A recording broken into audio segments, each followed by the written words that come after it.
Hey everyone, Two-Tone here. So I put a lot of effort into this channel to show off some reasonable, competitive variations of Spyral for y'all to enjoy in tournaments or ranked or what have you. But what I haven't really conveyed is I'm not a reasonable person, and sometimes I have to do unreasonable things to sate my craving to hurt other people on a deep, emotional level through the media of children's card games. And for that, I present to you the new brew I've been working on for about 2 hours today, Rhongo Mini at Spyral. Now, I get what you're saying. What is this BS, Two-Tone? You're not actually making Rhongo in Spyral. Well, guess what, idiot? Of course you can make Rhongo in Spyral. We're playing Spyral. We can do anything we damn well want. So why not ruin some poor person's day in ranked while I'm still in low platinum and can get away with it?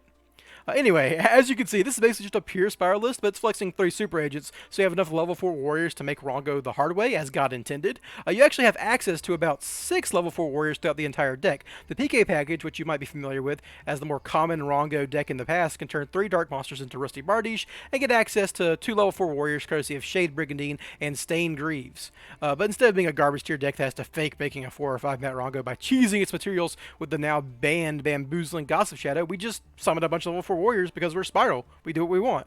Outside the PK stuff, you also have the Codebreaker line that gives you access to a level 4 warrior with Codebreaker 0 day, and then you can link off 2 Link monsters to make the 2 Link monsters with the Codebreakers, which are both Dark Warriors, to make Rusty and get into your rank 4 access. The only thing at that point you need is 1 Super Agent, which isn't that hard to get. You can also make a 5 mat material Mongo if you have enough Super Agent access, and there's ways you can do that by sending a Super Agent with Curious, searching a Super Agent with Master Plan, searching a Super Agent with Helix, and then just summoning 0 day and getting a Stained Greaves or a Brigandine on the field. Pretty straightforward. So that's enough jabbering about this silly deck. Let's actually go ruin someone's day in ranked. Alright, so here we are in ranked, and this is low platinum rank. This is the beginning of the season. I haven't really done much ranking up, and this is full combo. I've got Spyro Resort for quick fix, and I've got the Wear Off for souls. I even have the freaking 1-for-1 if some of this got interrupted. It's just a really strong version of the combo.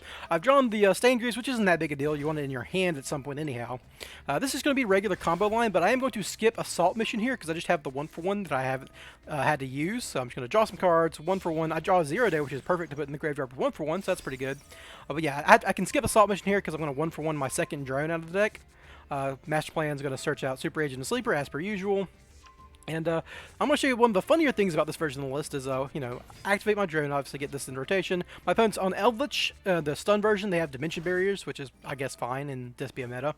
But the funny thing here is I used Helix to summon Super Agent because the goal of this version of the deck is not to get as much Link material as possible to, go into Curious, get into Synchro plays, or go into Nightmare Griffin, or you still go into Appaloosa, but you don't have to go into Huge Appaloosa or anything, or Trigate. You just want to get a bunch of level 4 warriors on the field. So any way you can summon a level 4 warrior is the best. So I've already got access to my quick fix and my master plan. Why not just use Helix's effect to summon a Super Agent? Now I can still use my Super Agent's effect in hand, and that's going to be 2 warriors already. If I can get another Super Agent rotation and revive off a rescue mission, that's 3 warriors, and then Codebreakers makes 4 warriors, and you can kind of see where I'm going from here, right? It's really easy to get all these warriors into play in this deck. So let's just keep going. Master Plan, get Rescue Mission, discard Rescue Mission with Quick Fix. One interesting bit of non-synergy in this version of the deck is Shade Brigandine requires you have no traps in the graveyard before you activate it. And obviously Spyral is constantly putting Rescue Missions in the graveyard, so it might kind of be awkward at times. You have to use your Rescue Missions to make a big Link monster before you can go into a... before you can go into your Rhongo off of your Shade Brigandine. It might come up, so just keep that in mind. I go into Dull Hand just to recycle, and might as well get a second Big Red, right? And I have all these monsters, and because I don't need to save Link material, I can just go into Saryuja. This is one of the things I noticed immediately when I was just testing out the deck real quick. I don't need a bunch of Link material, so why not just draw into more combo pieces or more extenders with Saryuja by turning all this extra BS that isn't level 4 warriors for Rhongo into, this draw it spell. So I'm going to draw 4, and I draw a Monster Reborn and an Ash Blossom, and that's great. And then I'm just going to put all these other bad cards back. I even draw a Super Agent, pretty funny. So I just use this Monster Reborn generically. It doesn't really matter. I'm just using this to get a creature on the board to summon Codebreakers. And Saryuja has the correct errors for Codebreakers, which is pretty funny. So I also have Saryuja's. You also get Saryuja's effect to summon a Super Agent from your hand, which I have another Super Agent. That's 3 right there. If I need them, I can activate Super Agent and summon one with Saryuja. The Codebreaker line gets you into 0 day. If I wanted to right now, I could turn all 3 of those monsters into an Appaloosa, a special summon Super Agent, or I could summon a Super Agent with Saryuja, special summon a Super Agent after I link things off, and then that's 4 monsters for Rhongo. We're there. But I'm just gonna do this. I'm doing the PK plays because I was just using this as a demo. My opponent was letting me go because they don't have any hand traps, and so there's the typical line: you ascend cloak, and then set Brigandine, and then you can use Cloak's effect if you didn't already draw Greaves to add Greaves to hand. Then once you activate Brigandine, you can special summon Greaves, and they're both level 4 warriors. But I'm just going to use Saryuja here, summon the Super Agent. I'm going to start using up my rescue missions because I want to activate this Brigandine eventually just for free material, so I might as well start using up my traps. So we use Saryuja, or link these two off into a Unicorn, because why not? Then I'm going to summon my Super Agent one last time. I know their top card's a trap, and I turn into a 4-mat Rhongo! Woo! There you go! Finally got there. Rescue mission, summon back Master Plan. I'm just doing this because I can get my last mission, which is Assault mission, because I didn't have to use it earlier. And now that I used all my traps, I can use Brigandine, I can summon Greaves, and turn all 4 of these into a 4-mat Appaloosa. Why not, right? Summon my Sleeper, equip with Last Resort, and activate Assault, and end my turn. I even got an Ash Blossom just for good measure. Now, what is this board weak against? Probably evenly matched, right? That'd be the #1 card. A Lightning Storm would clear my Appaloosa and make way for maybe monster effects in hand, but they still can't summon because of Rhongo, so it's not that weak to that. But yeah, evenly matched would be the biggest weakness because I just have to keep Rhongo and I wouldn't have a whole lot of follow-up. So keep that in mind. If you see evenly matched in your opponent's deck with a drone, maybe play a little safer. And so my opponent's Eldritch. They're going to try to Eldritch affect me, but I've got Appaloosa. I'm going to negate it. I don't care.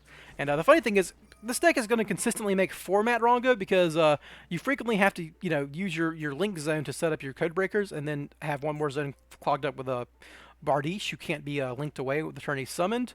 So you can't really make a 5-mat Rhongo consistently unless you have a crazy hand. So you're not going to be able to do the pop everything effect very often. So having Sleeper available to pop these back row heavy decks that Rhongo might not be strong against is great. So I'm just going to start popping cards. The Solemn Judgment and a Golden Land Forever, sure, whatever, doesn't matter. They're going to set up freaking the statue, I don't know, the card's bad. The one that drops attack level. So I'm going to draw an Ash, sure, whatever, pop 2 more cards. Conquistador with no Eldritch on the field, no problem for me. I can draw a card off Assault. I can add a card off Resort. I can get Quick Fix. Quick Fix will add me another card. Degrar will give me a Helix if I wanted it. I mean, I'm just going to summon a Super Agent to pop their last back row because it doesn't really matter at this point. There's nothing they can do. They're dead. They couldn't summon. They can't do anything really. Rhongo, boom, let's go. Attack, attack, attack, and that's game. So yeah, there's Spyral Rhongo. It's not really that hard. It's not even that inconsistent. You have such easy access to cards that get you into level 4 warriors through the code breakers and the PK engine that the only bad part about this deck is that you're running like 4 bricks. The 3 PK cards, and even Brigandine isn't really that much of a brick. It's just a free summon, kind of like a danger, and the 1 0 day, which is pretty much a hard brick. It's not a garnet, but it does nothing in your hand. But aside from that, you just run full straight combo and go to town on them and summon a Rhongo and make their lives miserable. I hope you guys enjoyed that. If you did, throw a like, comment, subscribe. I'll probably answer comments if you got them, and I'll see you guys next time. Have a good one. Bye.